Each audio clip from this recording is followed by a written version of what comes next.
So, Crystal Hudson, thank you so very much for giving me a little bit of your time. I know you're very busy, and I just want to say from the outset that you're running for the 35th Council District here in Brooklyn. Yes. And the reason why I mentioned that is because I want you to talk about the district and sort of give your layout of the district, what the boundaries and of the district, and also talk about the policies that you think that will better the district, that the kind of policies that you think that would be advantageous to this particular district. Sure. But before we get into that, I want to talk about you and what brought you to this place in time as a public servant. Yeah, thank you. That's a great question.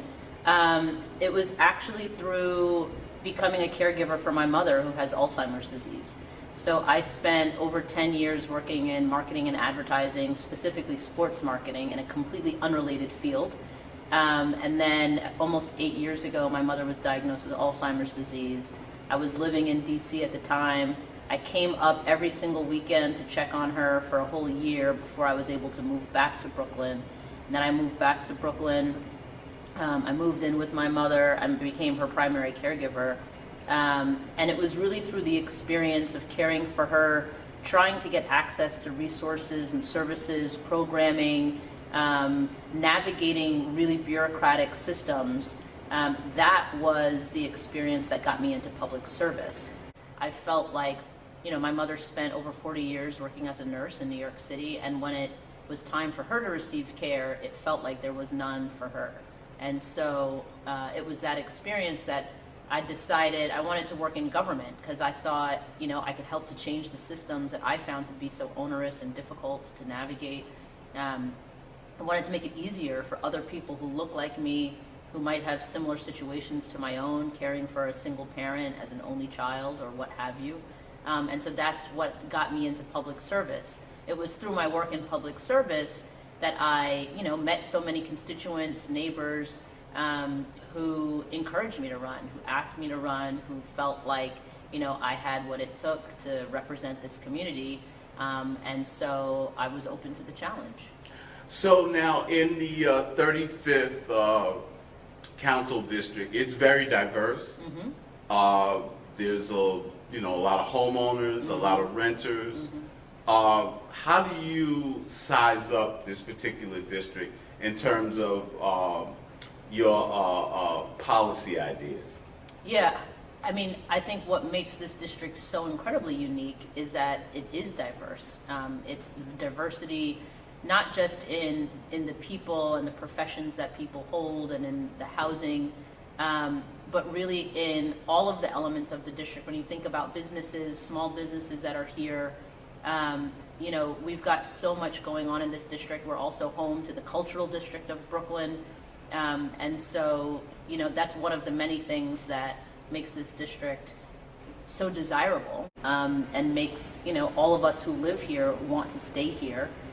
That's one of the things that is central to my campaign, is ensuring that we have truly affordable housing, that people can remain, in their homes, no matter the situation, that people don't have to fear being evicted or deed theft or things like that, and that people can live in this district, remain in this district, whether you've been here for 3 generations like myself, or 3 months or 3 years, that everybody can stay here and have a safe, affordable place to live. Also, as people are aging, that people can stay at home, stay in place, like my mother has been able to do. It's also ensuring that we have an equitable school system, and that every child, no matter what they look like or where they come from, has access to a quality education.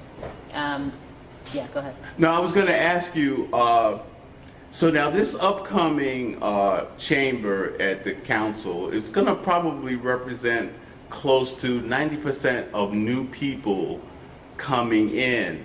And I think that's pretty exciting, because it'll just bring a whole new mindset around governing. And I wondered what you thought about that. Yeah, so I believe it's 35 or so seats that are termed out of 51 total council seats, which I think presents a great opportunity to bring about big, bold, transformational change. I think it's also important that we have people who know what they're doing, who know how the city council runs. You know, I've worked in both the city council and also the public advocate's office for the last few years since I've left my career in advertising. So I have, you know, public service experience, I have city government experience. I know what it's going to take for us to sort of hit the ground running, especially considering what we're going through now with this pandemic, the economic crisis that we're facing.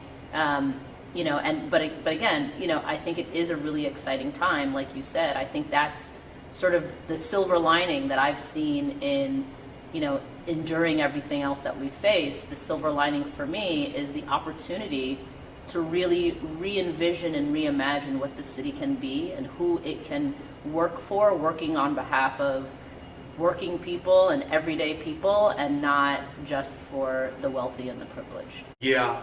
So since we're in the middle of the pandemic, what are your thoughts about some of the disparities that that we've noticed in terms of healthcare, in terms of education?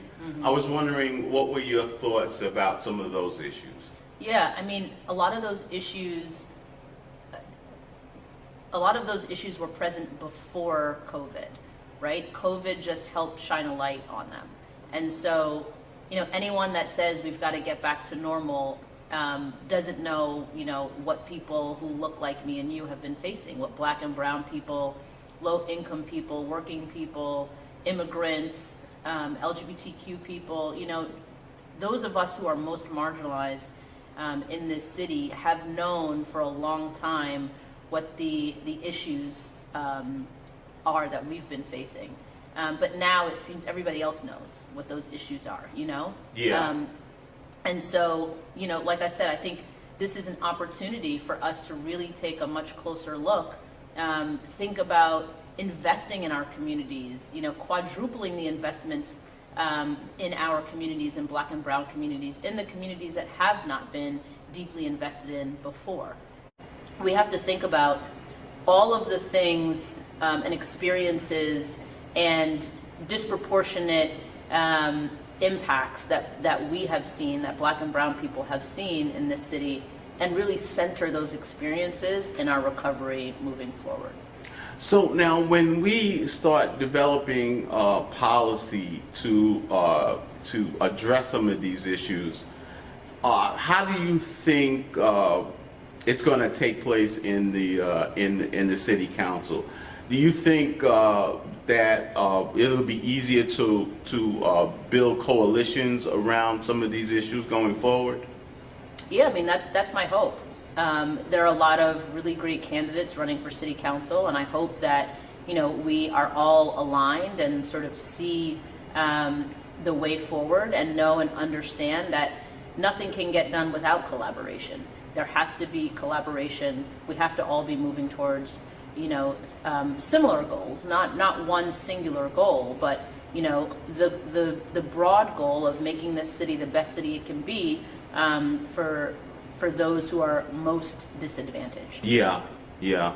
So now, the process by which we are going to elect candidates going forward, particularly in primaries and such, we're going to go through a process called choice ranked voting. And I was wondering, what were your thoughts about that? Yeah, I think ranked choice voting, you know, for people like me who are considered non-traditional candidates, which really means anybody who's not, you know, an older, wealthy, straight white male, ranked choice voting gives us an opportunity to sort of level the playing field. You know, I think it gives also voters the opportunity to have a greater say in who they want to see representing them, because they will be able to select a first choice, a second choice, a third choice, a fourth choice, and a fifth choice.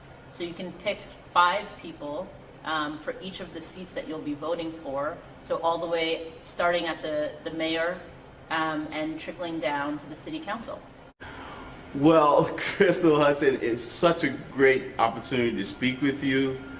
You are an amazing person. I watched you at coming to church representing Lori Combo, and you're such a professional. Thank you so much. And in my view, you know, a vote count won't determine who you are.